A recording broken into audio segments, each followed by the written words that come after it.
Pouco se entende sobre a história da mãe de Maria, não é? Da mãe de Maria. Sabe-se que o nome é Ana e que o pai foi Joaquim. Mas de que linhagem veio Ana? De que família essencial veio Ana? E então, vibrando nesta sintonia da data comemorativa no calendário de vocês, vamos fazer umas pequenas reflexões sobre Ana, sobre a estrutura de Ana. Primeiramente, é importante observar que Ana também é uma mestra que dará luz a outra mestra. Ana, e então possuía os seus pais.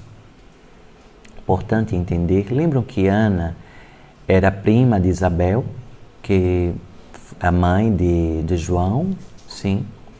Então, Ana, dentro desta sintonia, não é?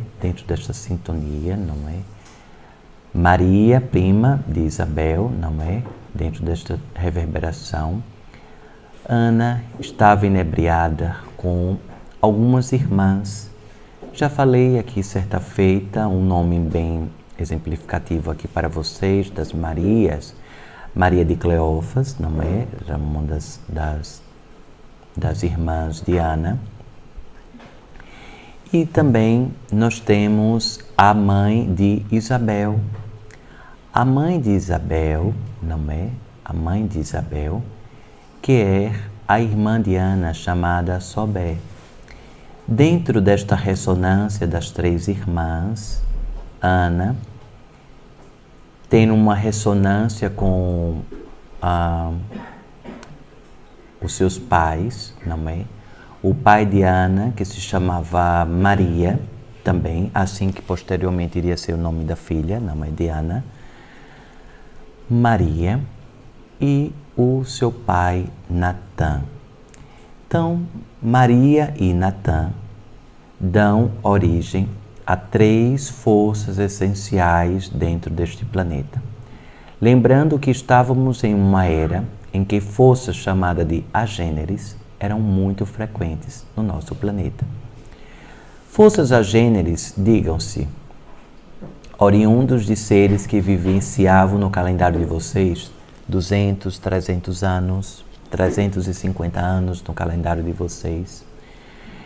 Inclusive já tinham vindo de eras de gigantes, não é? Então, dentro da essência dos pais de Ana, assim colocado como Maria e como Natã, Natã, um grande influenciador político da época, e consequentemente quero dizer que Maria, vindo a casar com Natã, Maria não é a mãe de Jesus, lembre que é a avó, não é a bisavó, não é? Fomos longe na árvore genealógica, não é? A bisavó, vou falar desta forma que fica melhor de referenciar, não é? A bisavó de Jesus, não é? A bisavó de Jesus, ao casar-se com o bisavô, não é? Natã, um grande influenciador político à época, estava em uma família completamente alicerçada em serem seres afortunados. Então, caríssimos, é importante vocês refletirem em uma reconstrução de miserabilidade que muitas vezes coloca-se na estrutura de Jesus, de Maria, de José, de Joaquim, de Ana, dos pais de Ana, que aqui estou mencionando. Não eram famílias que estavam em situação de miserabilidade. Ana foi iniciada e apresentada ao templo, assim como todas as mulheres da época em suas linhagens. Ana aprendeu todas as essências que hoje vocês entendem cada vez mais dos resgates ao feminino, dos planos alquímicos, da fitoterapia, da alquimia das ervas. Ana, uma grande conhecedora, principalmente da cerâmica. Ana, por meio da sua grande criatividade e por seus sonhos de presságios, era sempre consagrada como se fosse uma grande consultora à época. Aquela mulher que estava como uma grande consultora, que a sua essência vibrava por meio do alicerce da sua mãe, da bisavó de Jesus, Maria, não é? Casada com Natan. E então Ana era consagrada como uma grande sacerdotisa da época. Obviamente que estamos falando em uma época em que as mulheres não eram apoiadas em uma magnitude de protagonismo. Assim como vocês ainda na sociedade de vocês, ainda possuem grandes sequelas, não é? Que as mulheres ainda têm dificuldades do protagonismo em essência. Como uma grande sacerdotisa, assim Ana aprendeu a arte da alquimia por meio das ervas, da fitoterapia, e assim também ela aprendeu a arte da manipulação do barro, da argila, e consequentemente Ana, ela foi envolvida diante da mãe dela, de Maria, a mãe de Ana, em todos esses filamentos de aprendizados, Ana, ela conseguia inclusive empreender curas, fazendo ali estruturações de diversas partes do corpo. Por exemplo, chegava uma pessoa aleijada, com algum problema, deficiência, na coluna, no braço, na perna, no pé. E então Ana, diante da sua iniciação por sua mãe, lembrando que Ana também possuía suas outras irmãs, não é? Mas a Ana coube, em essência, a grande iniciação. Então ela fazia o formato em barro do pé, por exemplo. Ela fazia o pé em barro. E então, com o seu sopro sacerdotal, com as suas orações divinas, ela empreendia a força para que, por meio daquele barro, a cura chegasse para aquela pessoa que estava sendo tratada. Então, isso estou dizendo, caríssimos, para vocês perceberem que Jesus vem de uma linhagem de pessoas que já colocavam curas. E Ana empreendia por meio do seu sopro sacerdotal, por meio do barro que ali ela produzia. Se você tinha alguma deficiência nos olhos, ela então manipulava o desenho dos olhos por meio do barro, da essência, e ali então ela soprava, fazia as orações e imediatamente aquelas pessoas eram curadas. E ainda mais, Ana, além da manipulação do barro, por meio dos seus sonhos premonitórios, assim ela tinha acesso às mais diversas dimensões, principalmente às zonas abissais. Ana conseguia, hoje vocês chamam de projeção astral, desdobramento, não é? Mas na época não tinha essa nomenclatura de uma maneira mais clara. Então, Ana, ela penetrava nas zonas mais abissais em resgates de almas, de uma forma muito coesa, disciplinada e coerente. Trazendo as informações e os resgates daquelas almas, muitas vezes, ela colocava em formatos do barro toda aquela experiência que ela tinha tido na noite anterior, por meio dos seus presságios, por meio das suas experiências. E fazia os encaminhamentos das almas por meio da manipulação do barro. Não é em vão que existe uma associação com Nanã, a força essencial da lama e, consequentemente, a Senhora das Calungas. Percebam que existe uma coerência, não é, caríssimos? Existe uma coerência muito grande. Então, Ana, por meio da sua mãe, a mãe que veio de Esther, a avó de Ana se chamava Esther, a mãe de Ana se chamava Maria e a avó de Ana se chamava Esther. Esther, avó de Ana, era a grande sacerdotisa do templo, em que somente mulheres frequentavam e tinham, assim como similares às pitonisas, que assim aconteciam na Grécia, não estamos falando em pitonisas, mas em estruturas similares, Esther era como se pitonisa fosse nos grandes templos ali colocados e consagrados. Aquela que trazia as informações da vida do além e trazia as previsões para a agricultura, para os grandes reis, para os grandes imperadores. E a força de Ana, caríssimos, vocês ainda podem, se vocês tiverem oportunidade nesta vida encarnatória, não deixem de visitar Constantinopla.